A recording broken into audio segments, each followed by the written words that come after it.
It all began with an email I never should have opened. It was a late evening when I saw it, a job offer out of nowhere. The subject line read, "Paranormal Clinic seeking new staff, immediate hiring."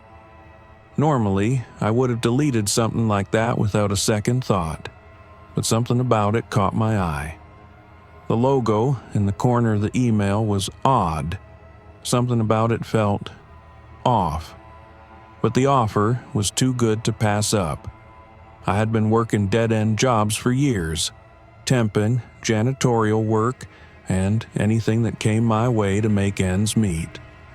But none of that compared to the salary offered here. A clinic that dealt with the paranormal, I couldn't even fathom what that meant, but the compensation was enough to get my attention. Curiosity got the best of me, and I clicked the link in the email. The clinic's website looked sleek, professional, with soothing tones of green and lavender. They claimed to specialize in cutting-edge treatments for people suffering from unexplained supernatural afflictions, as if things like that could exist.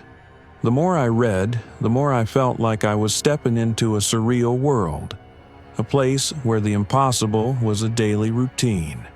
It was almost too easy to dismiss as a joke. But then there was the phone call. The interview was set for 9 a.m. the next day. I wasn't prepared for the experience. When I walked into the building, the atmosphere was strange. The front desk was occupied by a young woman with a calm demeanor, almost too calm, as though she were waiting for something to happen. No one spoke to me much, except for a quick, "Fill out these forms," before I was ushered into an office at the back. Dr. Hadley, the director of the clinic, was a tall man with graying hair and unsettlingly pale skin. His eyes were dark, almost black, and his gaze never seemed to leave me, scanning me as though he was evaluating something about me I didn't understand. He explained the nature of the clinic, but every word he spoke felt rehearsed, too perfect, like a script. The job seemed simple enough. Assist with patients who believed they were suffering from paranormal phenomena. I was told I would be responsible for managing appointments, maintaining records, and ensuring the clinic ran smoothly. They were looking for someone who was open-minded and prepared for the unexpected. I chuckled nervously at the time. How unexpected could a clinic be, right? I accepted the job on the spot. The money was more than enough to make up for the bizarre nature of the position. But as I walked out of the clinic that day, something gnawed at me. It felt like I was walking away from something I didn't entirely understand, a feeling I would soon grow accustomed to. The next few days passed quickly, filled with training sessions and shadowing other staff members. The clinic was organized in a way that felt almost clinical, as if they were trying to erase any sign of its unorthodox practices. But there were details that didn't sit right. Odd symbols hidden behind framed paintings, the faint hum of machinery in the walls that never seemed to stop. It wasn't long before I saw my first patient. A woman came in with a trembling voice, describing how shadows followed her, whispering her name at night. She looked ordinary enough, but something about her eyes, they were hollow, empty, told a different story. She told Dr. Hadley. She had seen her deceased father standing at the foot of her bed. He called to her, but when she reached out, he vanished. Dr. Hadley listened intently, nodding along as though this was just another day at the office. He asked the woman to lie down on a strange examination table, covered in soft fabrics that made it seem more like a luxurious bed than a medical device. The walls seemed to pulse, almost breathing in rhythm with the woman's shallow gasps. And that's when it happened. Without any warning, the lights flickered and a low buzzing filled the air. I watched as Dr. Hadley placed his hands on the woman's forehead. He whispered something inaudible under his breath, and her body jerked in place, like something invisible was moving beneath her skin. She screamed, but there was no pain in her voice, only fear. Fear of what was inside her, something she couldn't explain. It lasted only a few seconds, but those few moments felt like an eternity. When the buzzing stopped, the woman collapsed into a deep sleep, her eyes closed and her breathing steady. Dr. Hadley turned to me, giving me a faint smile. "It's nothing to worry about," he said, his voice too calm for comfort. "Just the beginning of the treatment." But it didn't feel like a treatment. It felt like an invasion. Something inside that woman had been awoken, and I had no idea what had just happened. No one had explained the process. There were no patient pamphlets or medical notes about treatments like this. As I stood there, frozen, Dr. Hadley turned back to the woman. "She'll be fine. Just follow the protocols and she'll be cured soon." That's when I started to realize the cures here weren't just for the diseases. They were the diseases. The following days at the clinic began to blur together. Every patient who came in seemed to have some strange ailment, one that defied all logic and medical reasoning. But what I noticed more than the symptoms was the atmosphere. The clinic was like a stage set for something far darker, something that I wasn't yet prepared to face. The more I observed, the more I realized the true nature of the clinic wasn't just to cure the sick, it was to manipulate, control, and, in some cases, torment its patients. My role was simple: observe and assist. But every time I walked into one of those treatment rooms, something inside me started to turn. The treatments, I learned, weren't conventional. There were no pills, no bandages. Instead, there was something far more sinister at play. Dr. Hadley and his team of specialists used a combination of unorthodox methods, rituals, strange devices, and manipulative techniques to extract and treat the paranormal afflictions their patients faced.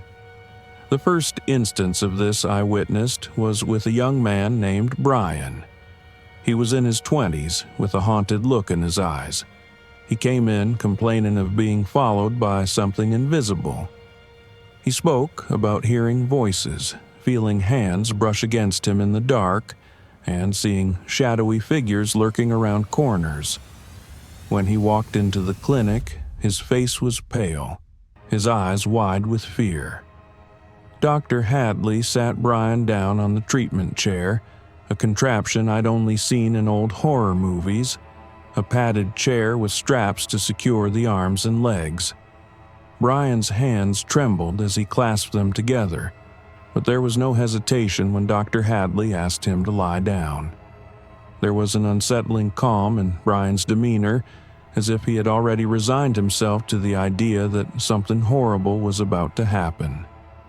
"Don't worry, Doctor," Hadley said, smiling faintly as he gestured to the equipment around them. "You're in good hands." I wasn't so sure. I'd seen what had happened to the woman before, how her body convulsed under the invisible weight of whatever had been inside her. But that was just the beginning. Dr. Hadley placed a cold device against Brian's temple. It looked like a strange metallic headband with intricate designs etched into it. The device was connected to a series of wires which snaked their way across the floor, disappearing into the shadows. As soon as it was activated, the room filled with a low hum, and the air thickened. I stood at the doorway, my hands clenched at my sides. I wasn't supposed to be this close, but the curiosity that gnawed at me kept me rooted to the spot. As I watched, Brian's eyes glazed over. His body went rigid, and he began to murmur under his breath. The words weren't in any language I recognized. They were distorted, garbled. But there was something about them that sounded like a chant, like an ancient incantation. Dr. Hadley didn't flinch. He simply observed Brian, his fingers working on the device with practiced precision. I couldn't look away, though every instinct screamed at me to leave. "Let's see what we have here, Doctor," Hadley murmured. Without warning, the lights in the room flickered. The hum from the device grew louder, vibrating in my chest. Suddenly, Brian's body jerked violently. His back arched off the chair, his hands curling into tight fists. The machine seemed to be feeding off his fear, amplifying whatever was inside him. Then there was a loud crack, and Brian screamed, a sound so guttural, so primal, it made my blood run cold. It wasn't a scream of pain. It was a scream of release, as though something was breaking free from his body. I stepped back, the door creaking as I tried to escape the intensity of what I was witnessing. I thought about leaving, but my legs wouldn't move. I felt like I was paralyzed in place, unable to tear myself away from what was happening in front of me. Then, as quickly as it had started, everything stopped.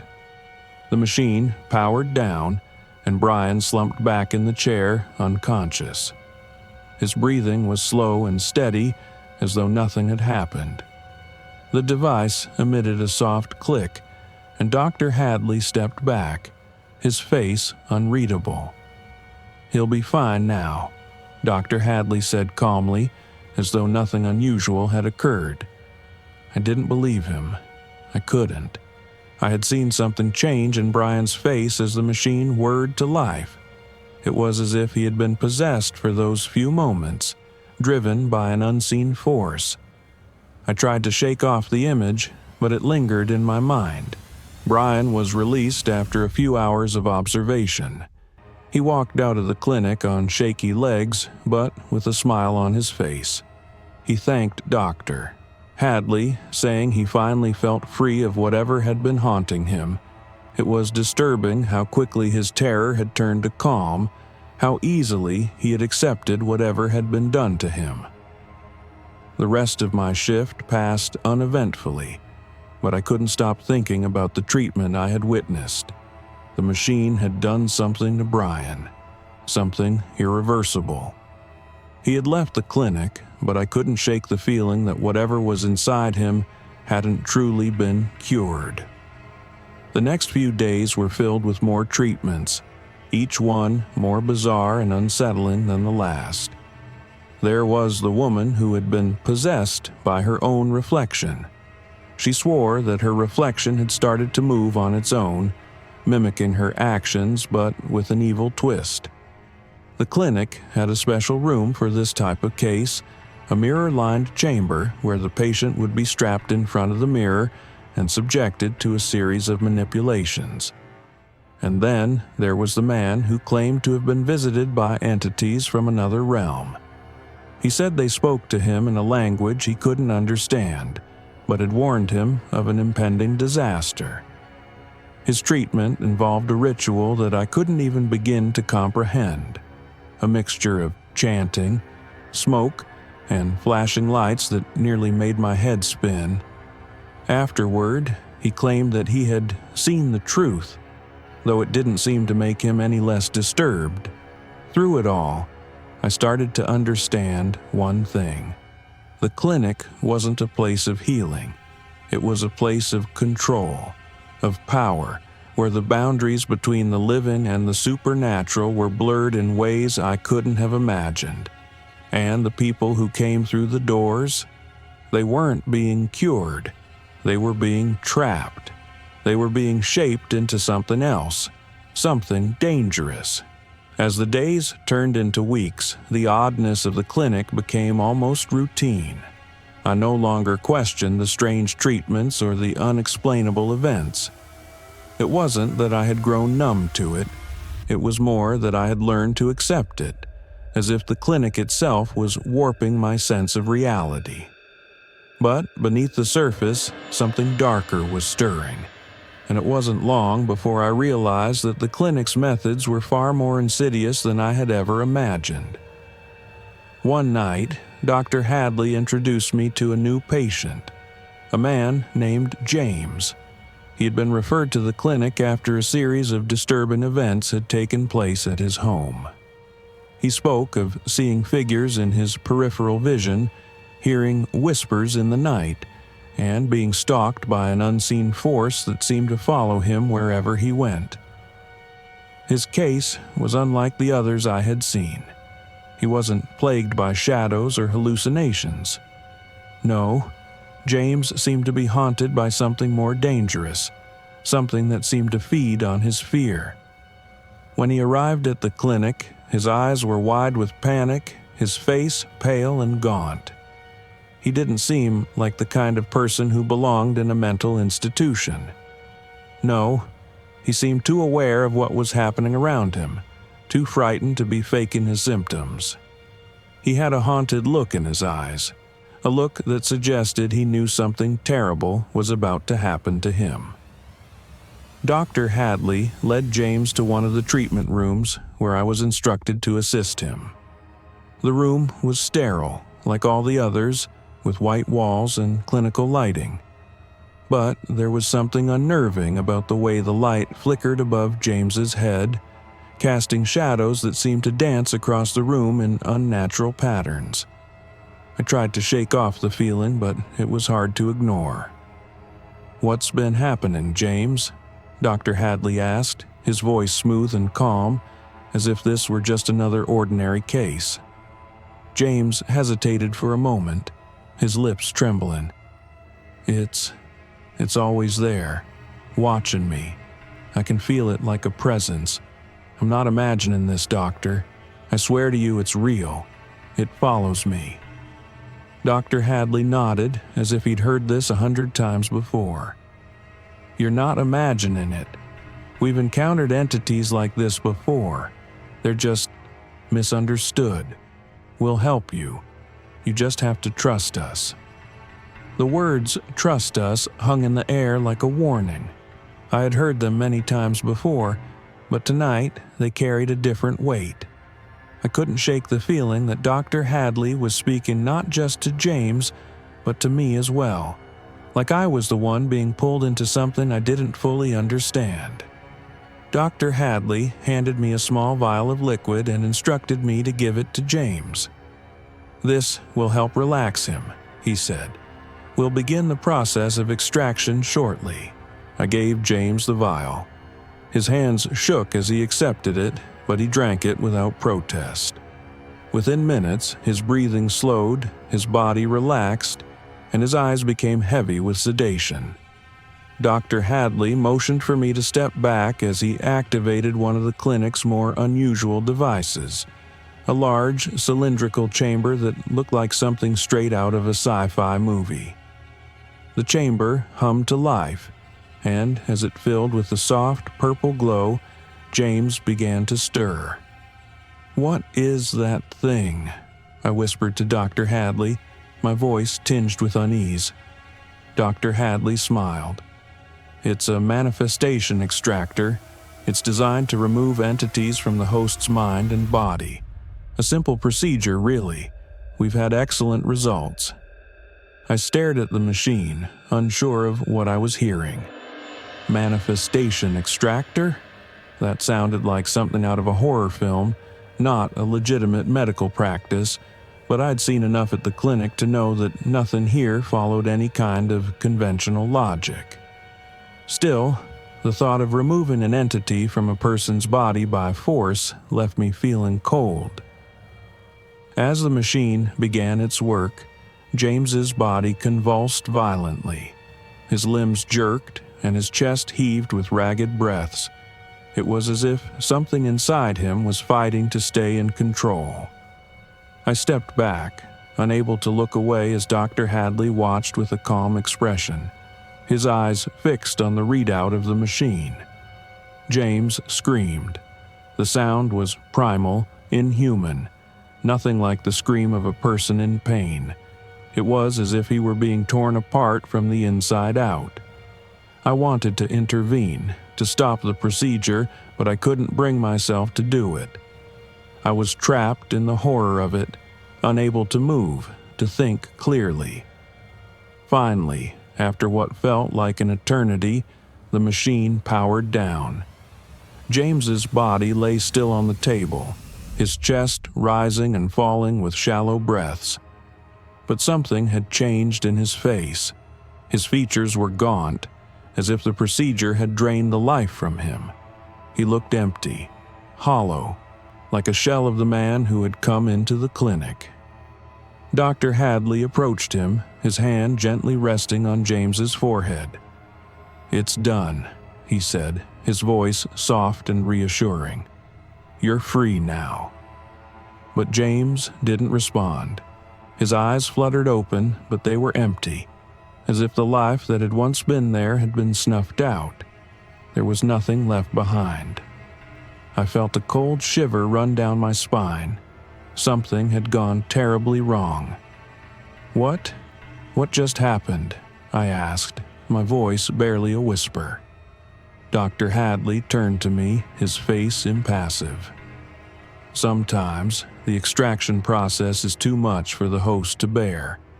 The mind is fragile, and when the entity is too powerful, it can leave a permanent mark on the person. James will recover eventually, but it may take time." But I wasn't convinced. James hadn't just recovered. He had been broken, destroyed by whatever Dr. Hadley had done. His soul, his very essence, had been ripped away, leaving nothing behind but a hollow shell. I wanted to run, to leave this place and never look back, but something held me there, an unseen force that kept me rooted to the clinic.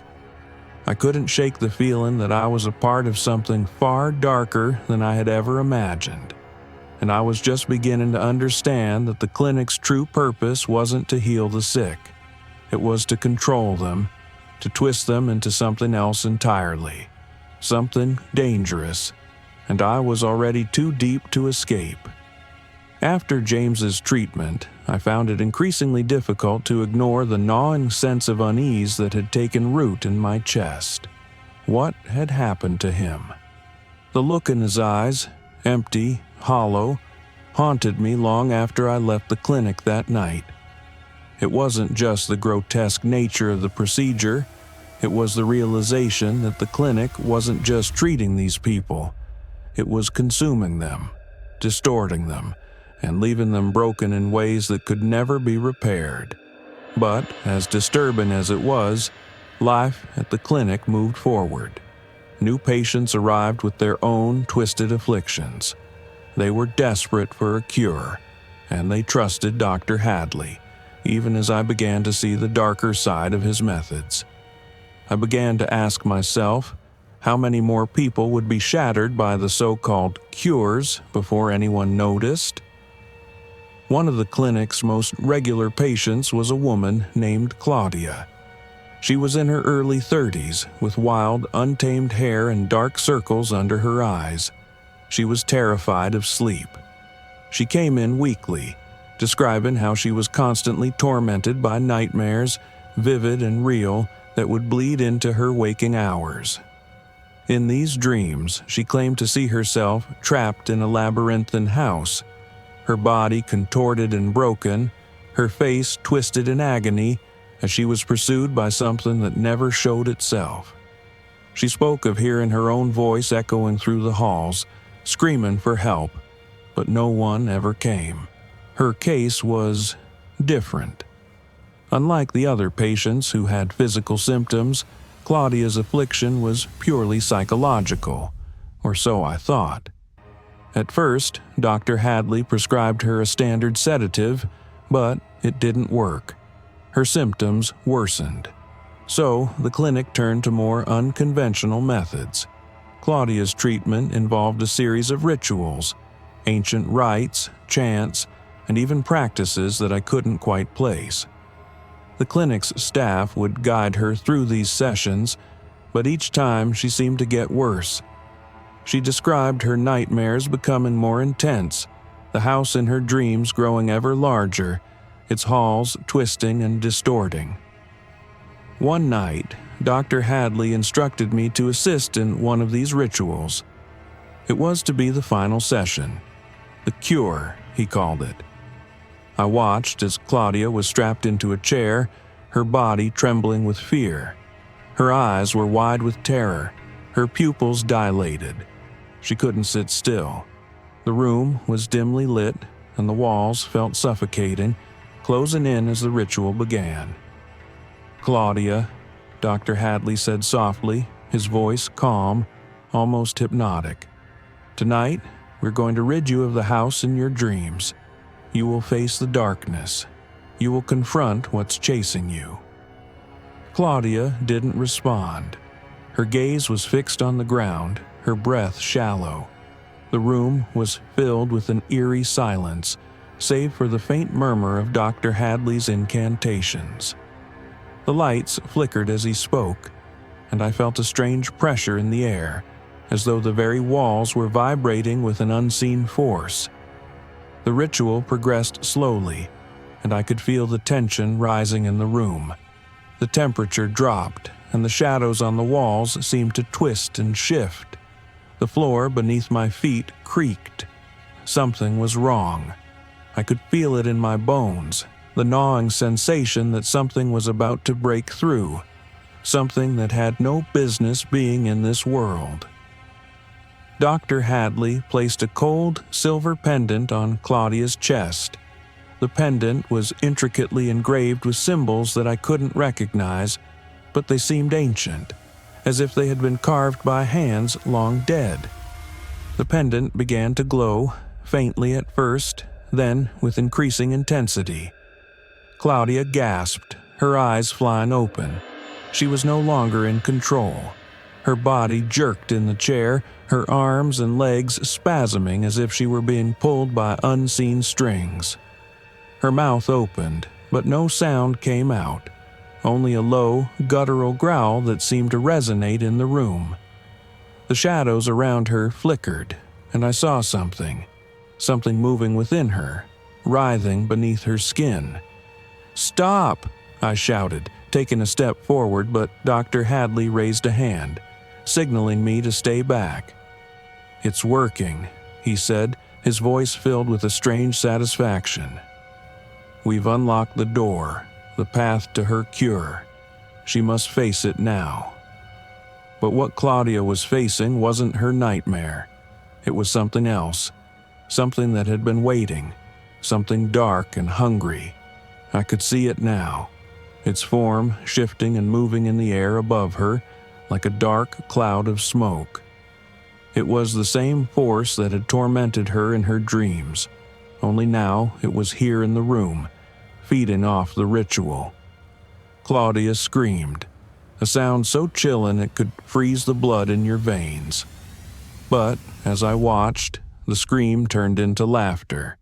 Her voice began to distort, warping into something unrecognizable. Her body began to twist, her spine bending in unnatural angles, her limbs moving as if they no longer belonged to her. The pendant on her chest pulsed with light, and the shadows surrounding her grew thicker, darker. The air in the room was thick with malevolence. I stepped back, my heart pounding in my chest. What had I walked into? What was this place? Dr. Hadley stood at the foot of the chair, smiling as Claudia writhed in front of him. "You see, this is what we do here. We don't just cure the disease. We face it head on. We bring the darkness into the light, and we control it." I didn't understand. I couldn't. What was Dr. Hadley trying to do? Was he saving her, or was he allowing something far worse to consume her? Claudia's body finally went still, but her eyes were wide open, fixed on the ceiling. She didn't blink. Her mouth hung slightly open, but no sound escaped. She was alive, but she wasn't herself anymore. Whatever had been inside her, whatever she had faced, had taken something from her. Dr. Hadley turned to me, his smile growing colder. "She'll be fine now. The treatment has been successful." But I knew better. Claudia wasn't fine. None of us were. The clinic was no place for healing. It was a place of manipulation, a place where the dark forces were summoned, bound, and twisted into something unrecognizable. And the worst part was, we were all complicit in it. That night, as I left the clinic, the shadows followed me, lingering in the corners of my mind. I knew something had changed within me, something that couldn't be undone. The clinic had its grip on me now, and I was too deep to escape. By the time I reached my 5th week at the clinic, I had seen enough to break a person. Claudia's treatment had shaken me to the core, but what unsettled me more was the fact that I had allowed it to happen. The clinic had become my job, my routine, and somehow, in the midst of it all, I had forgotten that these people were real. They were not just patients to be experimented on, but human beings with lives outside these walls. The realization that I had been complicit in this madness crushed me. But there was no turning back now. The clinic had a way of pulling people in. We weren't just treating the paranormal, we were breeding it. Each treatment opened a door to something darker, something we weren't meant to understand, let alone control. And yet, every day, we did exactly that. As the weeks went on, I found myself losing grip on what was real and what wasn't. I was drowning in a sea of contradictions, my mind constantly battling the thoughts that whispered to me from the shadows. Then came the night that shattered everything. It started like any other shift, another evening with strange patients and bizarre procedures. I was assigned to assist with a woman named Evelyn. She was in her mid-40s with a stoic demeanor that seemed out of place in the sterile environment of the clinic. She had been referred to us after experiencing strange episodes where she would lose time. Her friends and family described her as a vibrant, active woman, but recently she had become withdrawn, talking about visions and voices that would drive her to wander the streets at night. I had no idea what kind of treatment she would undergo, but after seeing so many strange cases pass through the clinic, I wasn't surprised when Dr. Hadley explained her procedure. "We'll be using an advanced technique tonight," he said, his voice calm as usual. "Evelyn is suffering from an entity that's taken root in her mind. We'll attempt to extract it by using the resonance chamber. It's a new method, but it's effective." The resonance chamber, I learned, was a specialized device that sent powerful vibrations through the body, resonating at frequencies that supposedly disrupted the hold entities had over their hosts. The idea was that by amplifying the frequencies of the patient's energy field, you could force out whatever dark force had attached itself to them. Of course, there was no scientific explanation for how this worked, just the claim that it did. I watched as Evelyn was prepared for the treatment, her body strapped into a chair inside the chamber, electrodes attached to her temples and chest. Her eyes were wide, darting around the room in panic. I saw the fear in her eyes. She was about to experience something she couldn't even begin to understand. I turned to Dr. Hadley. "Are you sure this will work?" Dr. Hadley didn't even glance at me. "It's not about whether it works. It's about controlling the unknown. We can make it work." The machine whirred to life, the room filling with a deep, resonant hum. Evelyn's body twitched slightly, and her eyes rolled back in her head. I could see the tension in her jaw, the way her fingers clenched against the restraints. For a moment, it seemed like nothing was happening, but then, something changed. The hum from the machine grew louder, the vibrations intensifying. I could feel them in my bones, the sound pressing against my skull. Evelyn's breathing became erratic, and her entire body began to shake violently. It wasn't just the machine that was affecting her, it was something else, something deeper. And then she screamed. It wasn't a scream of pain. It was a scream of terror, of absolute, raw fear. Her voice cracked, rising in pitch as if she were being torn apart. I wanted to stop the procedure, but I didn't. I couldn't. Something inside me was paralyzed by the sound. The horrible realization that this was no longer just a treatment. This was something darker. Evelyn's body arched off the chair, her eyes now wide open but unseeing, staring into a void that I couldn't comprehend. Her skin became pale, almost translucent, and a deep, unnatural shadow seemed to radiate from her body, pooling around her in the air. It was as if the entity had fully taken hold, pushing its way to the surface, fighting against the treatment. And that's when I saw it. A dark, formless shape seemed to take shape in the air above Evelyn's body, its shadow stretching across the room like a tangible entity. It flickered in and out of visibility as though it were straining against the confines of the physical world. I watched, frozen in terror, as the shape began to grow, feeding off the energy from the machine. Evelyn's screams grew louder, desperate, but still, I couldn't move. Dr. Hadley's calm voice broke through the chaos. "Hold the frequencies steady. We need to push harder." I stared at him in disbelief. He wasn't panicking. He wasn't even concerned. This was just another procedure to him, another step in his quest to control the supernatural. But I realized, with cold clarity, that Dr. Hadley wasn't trying to cure Evelyn. He was using her. She was nothing more than a vessel, an experiment for his twisted ambitions. The machine vibrated with increasing intensity, its hum now becoming deafening. Evelyn's body was convulsing violently, her limbs jerking with unnatural force. The shadow above her grew larger, darker, stretching to the point where I feared it might engulf us all. Finally, the machine shut off. Evelyn collapsed, unconscious but alive. The room was filled with a thick, oppressive silence. Dr. Hadley walked over to her, checking her vitals. "She'll wake up soon," he said, almost with a sense of pride. "She'll be fine. The entity is gone. She'll never remember what happened."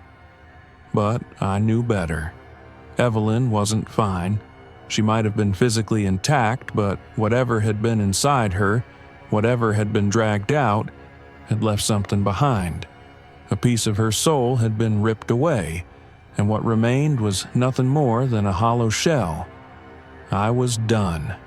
The price of knowledge had been too high, and I couldn't justify staying another minute in that clinic. I had seen enough. I had watched enough innocent lives be manipulated and broken. The clinic wasn't healing anyone. It was feeding on them.